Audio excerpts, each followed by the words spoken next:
Innal hamdalillah nahmaduhu wa nasta'inuhu wa nastaghfiruh wa na'udzu billahi min syururi anfusina wa sayyiati a'malina may yahdihillahu fala mudilla lahu wa may yudlilhu fala hadiyalah wa asyhadu an la ilaha illallah wahdahu la syarikalah wa anna Muhammadan abduhu wa rasuluh alladzi la nabiyya ba'dahu amma ba'du.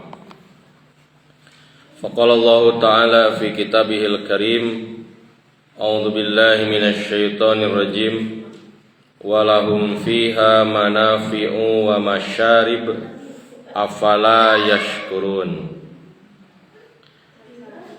Alhamdulillah ku kudroh iradah ti Allah subhanahu wa ta'ala disarengan ku turuna rahmat ti Allah mangrupi hujan urang sadayana tiasa diriungkeun di masjid anu pinuh ku barokah Masjid Urwatul Wusqa. Mudah-mudahan Allah subhanahu wa ta'ala maparinan ka istiqomahan ka urang sadayana. Ngaturkeun sewu nuhun laksaketi kabingahan ka pangjajab acara Pak Haji salaku pimpinan jamaah oge anu kusim kuring dipihormat para pini sepuh anu sami rawuh Bapak Ibu sok sanaos dina suasana Idul Fitri urang parantos tiasa ngawitan deui ngariung dina Ahad malam Senin kahiji. Taqabbalallahu minna wa minkum. Mudah-mudahan Allah Subhanahu wa taala nampi amal ibadah urang sadayana. Bapak Ibu akang teteh urang lajengkeun hanca pedaran surat Yasin nyaeta majeng kana ayat ka-70 hiji di mana Imam Ibnu Katsir ngawahas ieu ayat dugikeun ka ayat 73. Urang aos heula supados tartib sim kuring sakali Bapak Ibu akang teteh sakali. A'udzu billahi minasy syaithanir rajim. A'udzu billahi minasy syaithanir rajim. Awalam yarau anna khalaqna lahum amilat aidina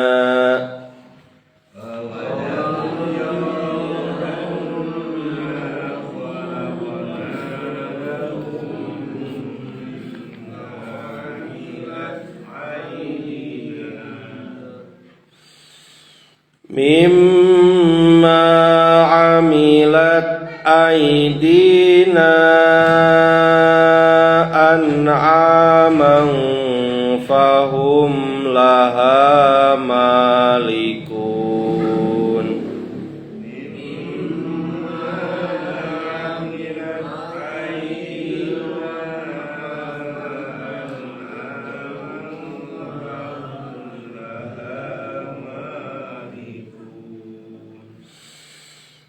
Wa zallalnaha lahum faminha raqubuhum wa minha ya'kulun.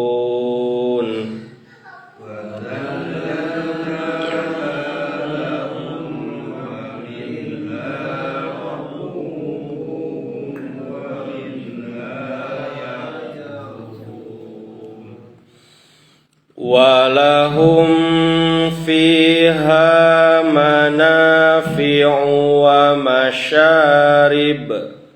Walahum fiha manafi'u wa masyarib.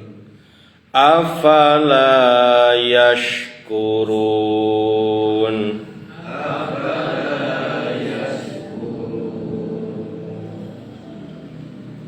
Awalam yarau naha maranehna henteu nitenan anna sayaktosna kami Allah kholakna kami geus ngayugakeun lahum pikeun maranehna mimma tina naon-naon amilat kami ngayugakeun aidina ku kakawasaan kami an'aman sato ingon-ingon fahum anu tuluy kumaranehna laha kana eta ingon-ingon malikuna dipibanda wazallalnaha jeung kami geus ngalilindeg eta ingon-ingon lahum pikeun maranehna faminha nya sawarehna rokubuhum pikeun tutumpakan maranehna wa minha jeung sawarehna yakuluna pikeun dahareunana walahum jeung pikeun maranehna fiha tina eta ingon-ingon teh manafi'u mangpaat wa masyaribu jeung inuman-inuman afala naha henteu yashkuruna maranehna muji syukur.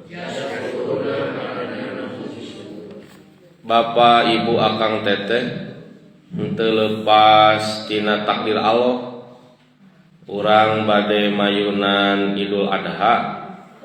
Takdir Allah wengi ieu bahasanana surat Yasin ayat 7 hiji dugikeun ka 7 Kanggo naon Bapak Ibu akang teteh mudah-mudahan ieu nambih-nambih kayakinan yen syukuran sataun sakali ngalakungan kurban teh langkung alit batan nikmat anu ku urang katampi.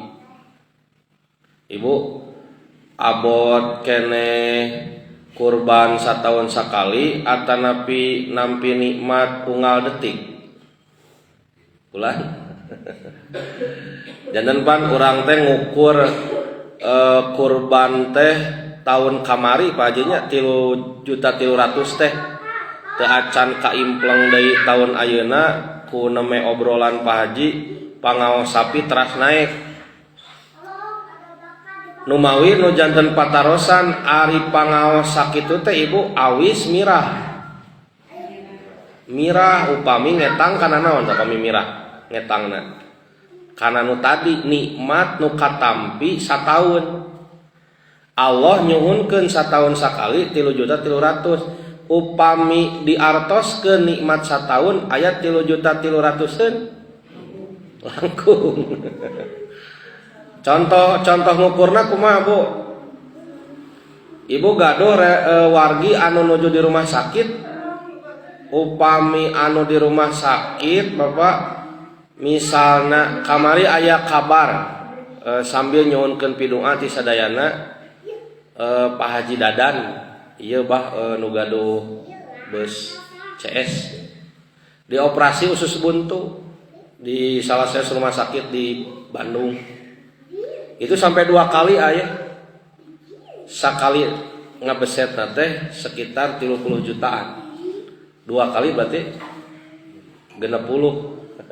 Tacan biaya kamar ibu, tacan biaya obatnya jumlah jamleh karena 80-an. Eta teh neme usus buntu. Tacan upami urang ninggal pangaos wargi urang anu sesek ngabiayaan oksigen satahun baru satahun punya samingon di rumah sakit sabarahaeun. Komo upami urang ninggal wargi urang anu tos kengeng jantungnya masang ring dugikeun ka aya nu 5 aya nu langkung ti eta nikmat anu katampi salami sataun pami dibandingkeun sareng mayar kurban 3.300.000 tetebiheun numawi urang dadar uar urang luar sasieun sabenyeureun mudah-mudahan namih-namih kasumangetan kanggo urang tiasa ngalaksanakeun kurban sanaos engke tungtung nama aya anu tahun ayeuna ku Allah dipasihan kesempatan gaduh saham gaduh milik kanggo kurban atanapi Allah masihan kesempatan ku cara anu sanes. Allah Subhanahu wa taala ngadawuh awalam yarau naha maranehna nyaeta jalma-jalma anu musyrik saur Imam Al-Marogi jalma-jalma anu ngaduakeun Allah ngajantenkeun aya syarekat pikeun Allah awalam yarau jadeun ieu teh nyindiran kamaranehna anu milarian tempat pangibadahan lianti ka Allah kan ari jalma anu iman mah tangtos ibadahna teh ka Allah ieu teh nyindiran saur Imam Al-Marogi jalma-jalma musyrik anu nyarekatkeun Allah anu teu tiasa ngayugakeun sapertos Allah ngayugakeun upami Allah tiasa ngayugakeun sapi anu disembah selain Allah tiasa ngayugakeun tanduk sapi tong sapina tuh Bu pan Allah teh disembah kurang teh tiasa ngayugakeun sapi tiasa menciptakan sapi teras aya jalmi anu nyembah patung jalmi anu nyembah batu jalmi anu nyembah panon poe kinten-kinten anu disembah selain Allah itu teh tiasa ngayugakeun naon tanukna we hungkul entong sapina nya Bu tiasa moal Bu boro-boro nah anu mawi Allah Subhanahu wa taala nyindiran awalam yarau naha maranehna jalma musyrik henteu merhatikeun anna sayaktosna kami Allah khalaqna kami geus ngayugakeun lahum pikeun maranehna mimma amilat aidina tina naon kakawasaan kami ku ayana kakawasaan Allah Subhanahu wa taala an'aman parantos ngayugakeun an'am ingon-ingon upami dina pedaran kurban disebat an'am teh aya 3 nu kahiji naon bapak-bapak apunten onta nya nu kadua sapi nu katilu domba aya anu sajinis sareng domba naon Bu embe aya nu sajinis sareng sapi naon Pak muning aya nu sajenis sareng onta teu aya eta sadayana ku Allah Subhanahu wa taala diyugakeun teh dugikeun ka saur Allah fahum mangka ingon-ingon nu diciptakeun ku Allah teh laha kana eta ingon-ingon malikuna dipimilik ku maranehna janten Pak Allah nyiniran keras gitu aya jalma nyembah lianti ka Allah bari ngurus sato hasil ciptaan Allah ditungkulkeun teh ku Allah. Dina tafsir Al-Maroghi dugikeun ka digambarkeun upami aya jalma anu ku Allah dipikarep tiasa nungkulkeun sato badag pami Allah nakdirkeun tiasa. Umpamana ieu hapunten Pak, aya gadis masih keneh yuswa anom pisan, anjeunna hoyong nungkulkeun kuda atanapi nungkulkeun onta anu jangkungna langkung ti anjeunna. Upami Allah nakdirkeun itu tiasa. Jadi umpamana di dia Teh Reni ngurus kuda anu jangkungna teh sapantar jeung Teh Reni, anu sampean ge aya opat, anu lumpatna oge gancang kacida, terus banyak anu tanagana teh digambarkeun saperti kuda perang nalika datangna poe kiamat dina surat Al-Adiyat. Tapi nalika eta kuda anu hebat, anu gagah, gede tanaga, ku Allah ditakdirkeun tiasa nurut ka Teh Reni anu nungkulkeunana itu tiasa. Numawi dina paripaos orang Sunda mah aya istilah naon, Pak? Ulah tuturut munding. Nah munding, Bu. Ente ulah tuturut kucing gitu tak. Nah munding, makanya di Allah saya mundingnya Pak Haji. Kan munding teh kumaha? Awakna badag, keker, gede tanaga, naon buktosna ngabajak sawah tara ku sato nu sejen. Biasana ngabajak sawah mah ngagunakeun munding. Nah aya istilah tuturut munding. Awak weh badag munding mah tanaga bedas, tapi dituntun ku budak angon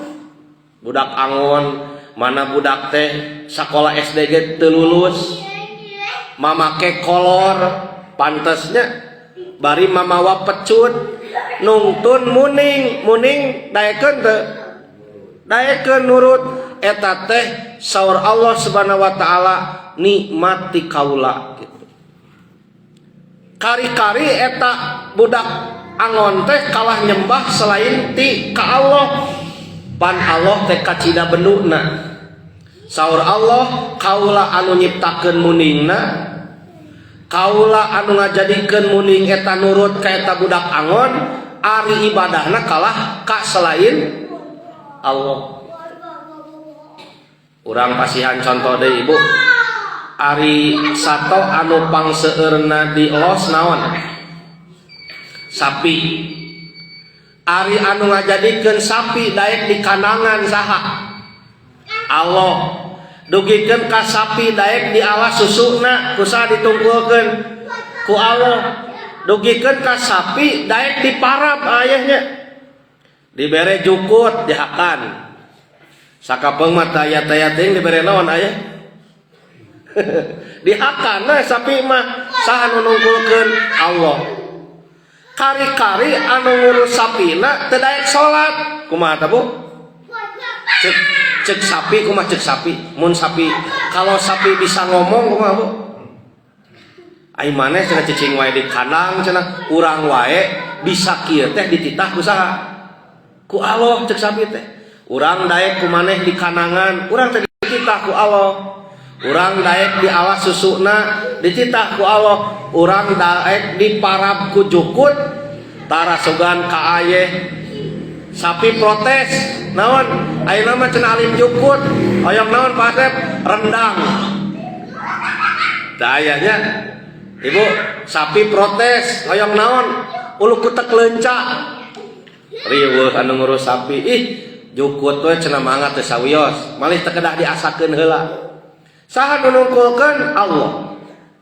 Mangka saur Allah Subhanahu wa taala kacida pisan aya jalma boga sapi na ditungkulkeun ku Allah, daek diurus, daek di kandangan, daek di alas susuna, daek di paraban sakadar kujukut jeung sajabana, ari nu ngurus sapina tara daek salat. Berarti mulia keneh sapi, mulia keneh nu ngurus sapi. Mulia keneh sapi lamun nu ngurusna tara daek salat. Mangka sangkan sapi di kandang teu namahan, kitunya saur sepuh. Eta ningan papatah sepuh, Bu. Sok cenajang ngurus domba. Ngan omat lamun ngangon domba ulah sina namahan. Maksana naon teh, Pak? Jadi atohnya domba namahan kan sekolah mah mun ngangon domba kade domba teh tong namahan. Maksudna naon? Anjeun ulah ciga domba. Aya domba sok salat, Bu. Taranya jalmi nuju ngangon domba ngong adan anu bakal salat teh nu ngangon atawa dombana? Anu ngangonna gitu. Anu ngurus sapi ngong adan anu kudu salat teh sapina atawa anu ngurusna? Tarajo teh sapi kamu salat moal, tapi anu kudu salat mah anu ngurus sapina. Maka bersyukur tina naon anu ditungkulkeun ku Allah sanyana mah bakal soleh kacida jalma anu ngurus ingon-ingon. Engke aya kaitanana Bapak Ibu hapunten hikmah dibalik Muhammad sebelum diangkat menjadi nabi eta pernah ngalaman janten tukang ngangon naon, Bu? Ngangon domba. Selain Muhammad sateuacan diangkat janten nabi teh diasah ngeunaan kapamimpinanana, nu kadua langkung bersyukur eta diantawis nu katawis tina hikmahna Allah nungkulkeun domba dugikeun ka tiasa diangon. Pan orang Arab mah Bapak Ibu hapunten pamigaduh domba tara pameng sakumaha sagunung. Di antara jalma anu dipercaya nu dipasian gelar Al-Amin teh nyaeta Muhammad. Kulantaran domba lamun diurus ku Muhammad mah tara ngurangan nu aya nambahan. Beda jeung diurus ku batur. Mas-mas leungit hiji ka mana cenah domba dihakan ajang. Ka mana domba tikusruk tah diurus ku Muhammad mah terus we nambahan gitu. Nah, eta gambaran sederhana kumaha Allah Subhanahu wa taala maparinan kanikmatan ku cara nungkulkeun ingon-ingon anu ku urang diurus. Numawi Bapak Ibu akang teteh hapunten anu kasuhun kacida pisan lamun aya jalma ngurus ingon-ingon tapi teu daek salat. Aya jalma ngurus ingon-ingon teu daek ka masjid. Aya jalma ngurus ingon-ingon teu daek ibadah. Nah, kulantaran ingon-ingonna wae keur ibadah ka Allah ku cara daek diurus ku manusia.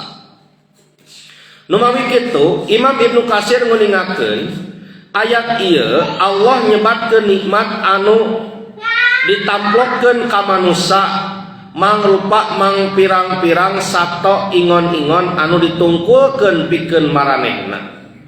Salajengna saur Allah wadallalnaha jeung kami Allah ngajantenkeun eta ingon-ingon teh tiasa ditumpakan lahum pikeun maranehna. Paminha nya diantara ingon-ingon eta teh anu ditungkulkeun teh rokubuhum aya ingon-ingon anu tiasa dianggo kanggo tutumpakan. Akyas hewan apa yang bisa ditunggangi, bebek atau ayam? Sanes nyabunya naon nu tiasa ditumpakan, Bu? Kuda. Eta kuda haeknya ditumpakan ku manusia. Nyabunya dugikeun ka daek jadi keretek gitu. Terus selain kuda naon deui? Onta gitu. Dugikeun ka Bu dina video da orang Arab mah resep pisan kana daging eta dengan Pak Haji pupunukna di burusutkeun tos di presto cigana gaji we hungkul cigana mah bah lamun nuang pupunuk unta ku nyalira leneng cigana sing orang eta teh gaji hungkul. gitu. Da ayeuna mah Bapak Ibu hoyong terang naon dina internetnya tiasa gitu. Allah ngayugakeun aya sato teh nu tiasa ditumpakan. Dugikeun ka aranjeunna kersa ditumpakan ku manusia. Wa minha jeung diantara ingon-ingon eta teh yakuluna aya sato anu tiasa dituang, tiasa dileueut. Engke pembahasanana Bapak Ibu apunten patalis sareng halal haram. Anu halal tina ingon-ingon sadayana iwati anu diwagel ku Allah. Mung sabriji Bu anu diwagel ku Allah. Bangke, babi nya jeung dulur-dulurna mulai bagong gitu dan lain sebagainya. Teras getih anu ngocor. Nah, Bapak Ibu apunten disebut damun maspuhun, getih nu ngocor teh getih anu kaluar nalika sato dipencit. Damun maspuhun. Kumaha pami kieu Ibu? Upami Ibu ngadamel pasakan tina daging hayam umpamana. Umpamana Ibu ngadamel chicken. Eta teh sok aya anu nalika bagean pingpingna di chicken kumargi duka kirang kumaha duka kirang palebah manana pas dipurak teh kumaha Bu? Sok aya keneh nu getihan. Tah eta kumaha tah Bu? Halal haram? Cenah pamong sakedik deui. Nah, Bapak Ibu anu dimaksud damun maspuhun mah getih anu dipencit nalika getih anu ngocor nalika dipencit eta sato.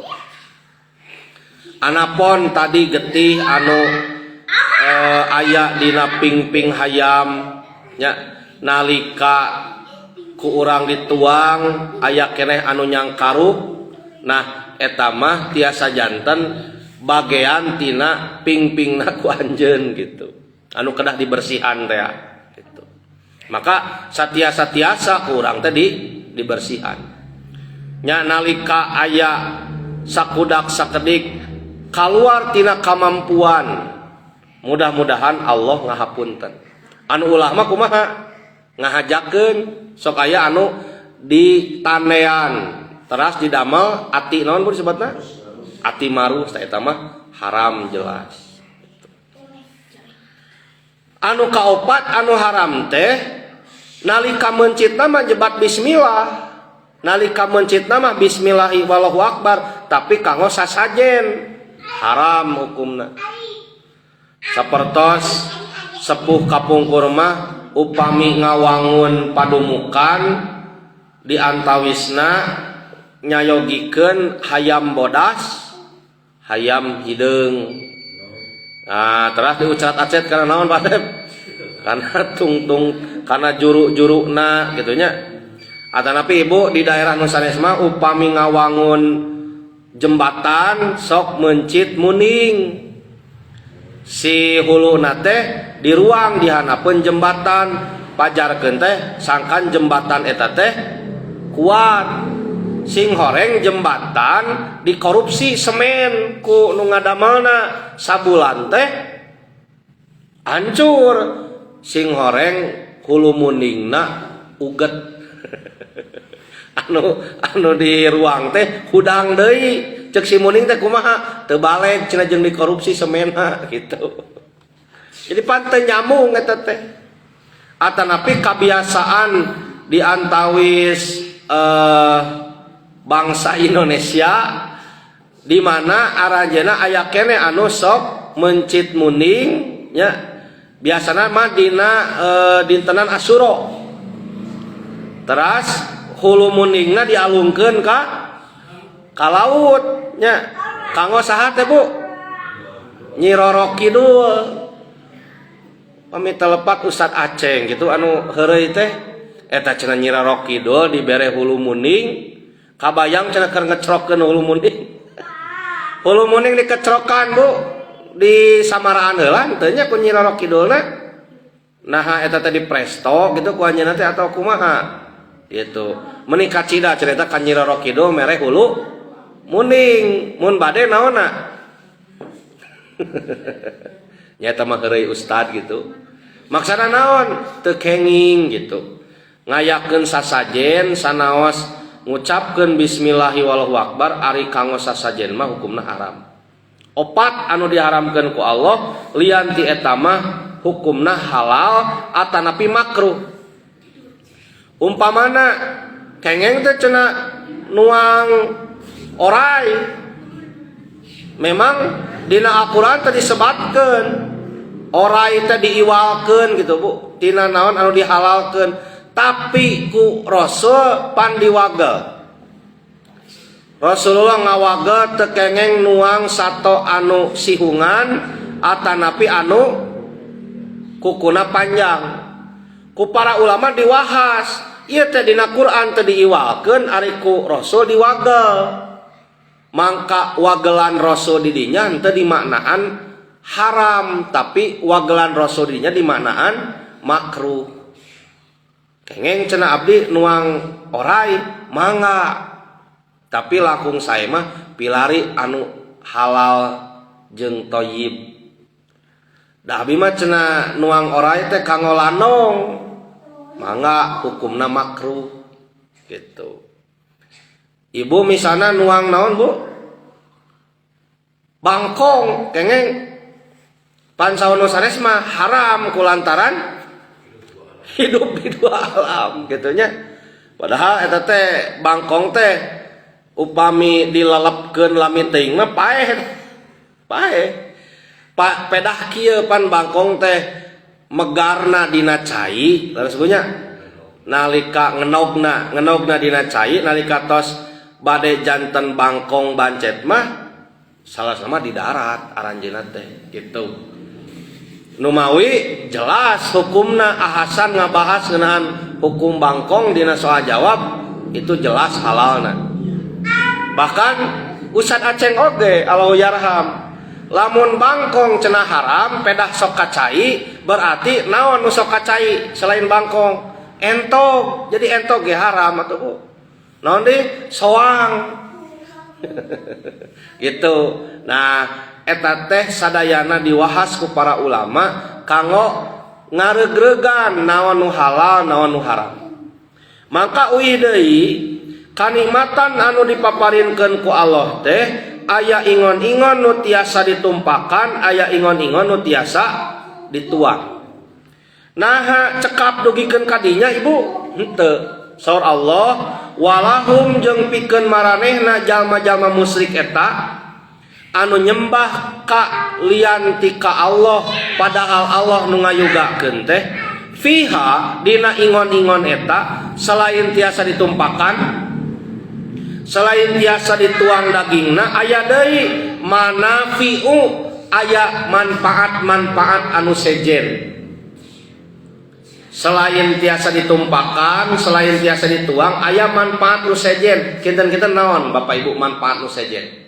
Selain tiasa ditumpakan, selain tiasa dituang, naon deui manfaat nu sejen? Huluna naon tah? Digereng-geseng nya. Selain eta teh naon Bapak Ibu manfaatna? Landong. Cobi Bapak Ibu punten diantawis daging sasatoan nu janten lanong naon diantawisna? Imah bab jamu imah. Naon tadi diantawisna? Ulang?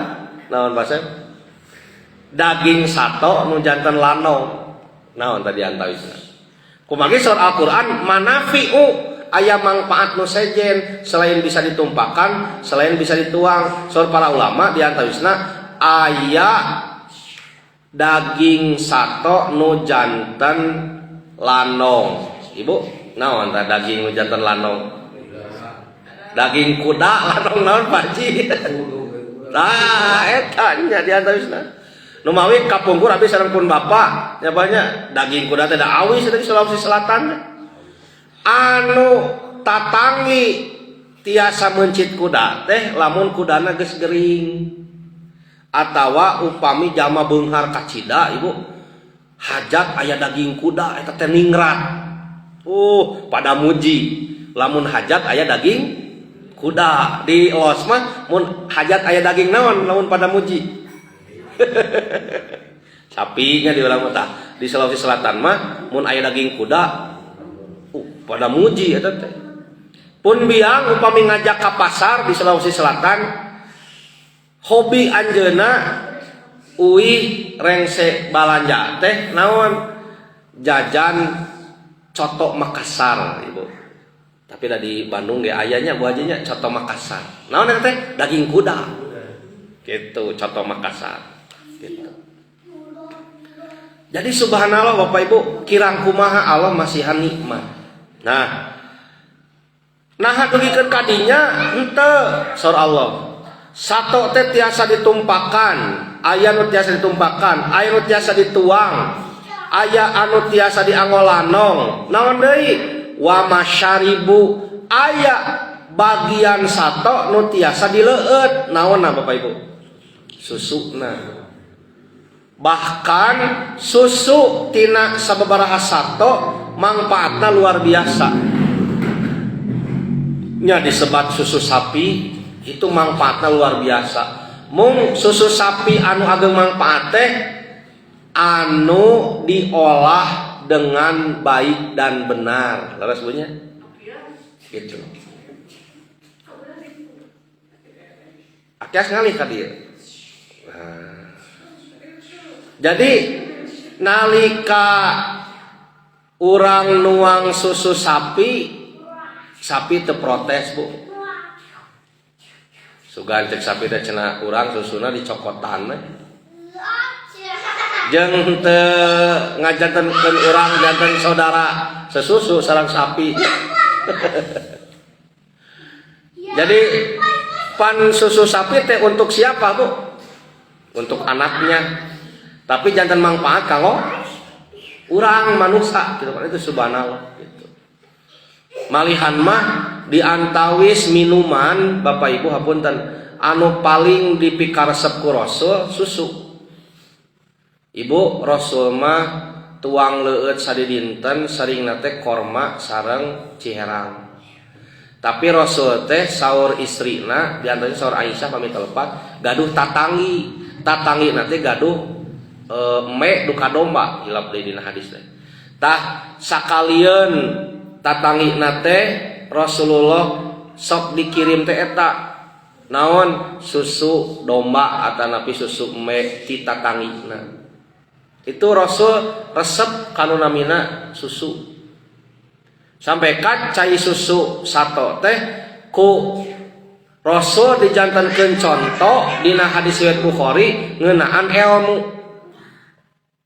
Rasul teh kantos ngandika kieu Bu, kaula kantos ngimpen ngaleueut susu dina hiji wadah eta susu dina hiji wadah teh henteu diseepkeun sadayana disesakeun sakedik lajeng ku kaula saur Rasul dipasihkeun ka Umar bin Khattab sesakna teh para sahabat naros ya Rasulullah naon maksadna tina ngimpen eta teh saur Rasul ilmu maksadna Umar bin Khattab ngagaduhan kautamaan dina bab ilmu gitu.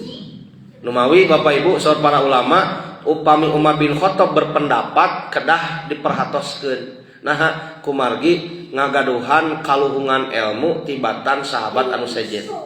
Jadi isyarat pirasat Umar bin Khattab mah seueur anu sami sareng turuna sabaraha ayat Al-Qur'an. Nah, uih deui ka dieu numawi upami ditinggal tina ayat surat Yasin ti 70 hiji dugikeun ka 73 sakirang-kirangna aya 5 kanikmatan anu katampi tina sato nu diciptakeun ku Allah. Hiji naon? Aya sato nu tiasa dipimilik. Beresnya, kumaha aya sato nu teu tiasa dipimilik. Jadi hoyong ngampi bilik sato eta teh hese. Aya nu alit teuing sato teh. Naon Bu? Sato nu alit teuing sampai ka ku ibu teh tiasa diurus. Leutik teuing cenah sato eta mah teu bisa dikanangan. Aya sato anu badag teuing. Hese nyieun ka handap. Naon di antarana? Nah, kanimatan nu kahiji aya sato bisa diurus. Nu kadua kanimatan tina sato teh aya sato tiasa ditumpakan. Nu katilu kanimatan tina sato teh aya sato nu tiasa dituang. Nu kaopat kanimatan sato teh aya sato nu tiasa dimangpaatkeun, diantara tiasa janten lanong. Nu kalima di antara kanimatan sato teh aya sato nu tiasa dileueut naonna susuna. Mali aya hiji deui Bapak Ibu tapi ieu mah masih kene diperdebatkan. Naon? Aya sebagian sato punten banyak. Cika hampanganana tiasa janten lanong leresnya. Nah, mung eta teh masih diperdebatkan ku para ulama teh cik we atuh ari aya nu sejen mah entong wakaka kadinya gitu.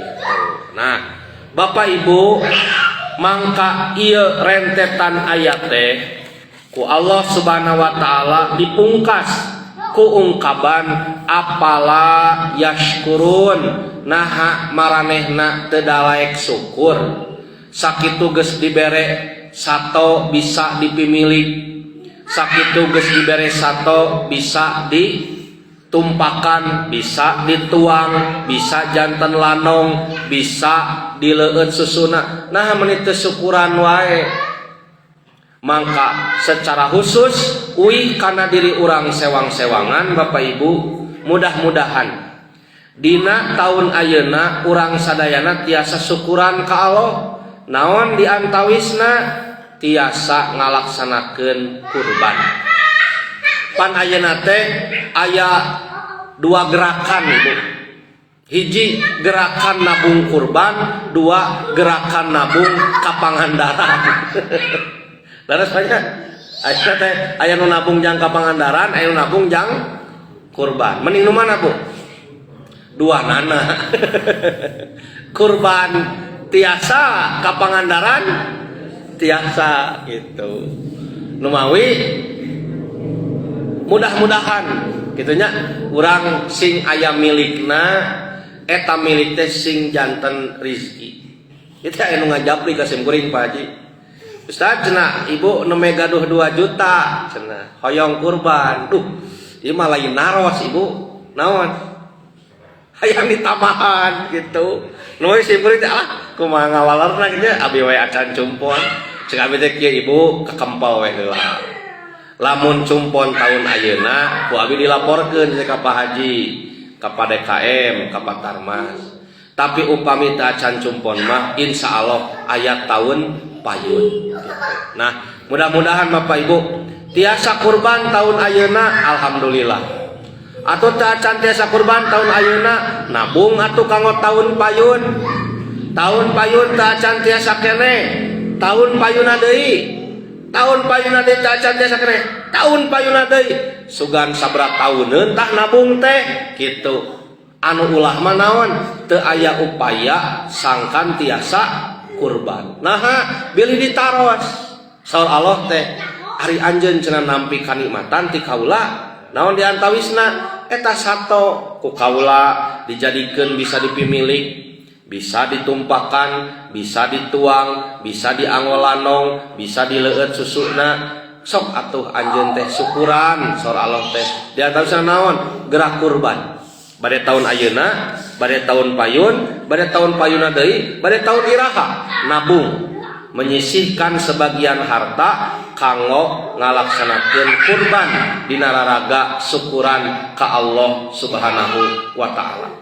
Bapak Ibu bawiraos eta anu tiasa didugikeun alhamdulillah ku takdir Allah ieu pembahasan dugi ka urang sadayana mudah-mudahan namih-namih kasukemangetan ka urang yen geuning ageng keneh nikmat nu katampi batan naon anu ku urang kedah dikaluarkeun teu sasieun teu sabeunyereun acan kitu nya naon anu dikurbankeun ku urang teh upami dibandingkeun sareng ageungna pisan kanikmatan anu dicurahkeun ku Allah Subhanahu wa taala. Mudah-mudahan Allah Subhanahu wa taala ngajagi kasumangetan urang sadayana iraha wae urang dipaparinan milik aya upaya pikeun ngalaksanakeun naon anu dicontohkeun ku Rasulullah sallallahu alaihi wasallam. Sakitu anu kapihatur aqulu qauli hadza wastaghfirullaha li wa lakum. Wassalamualaikum warahmatullahi wabarakatuh.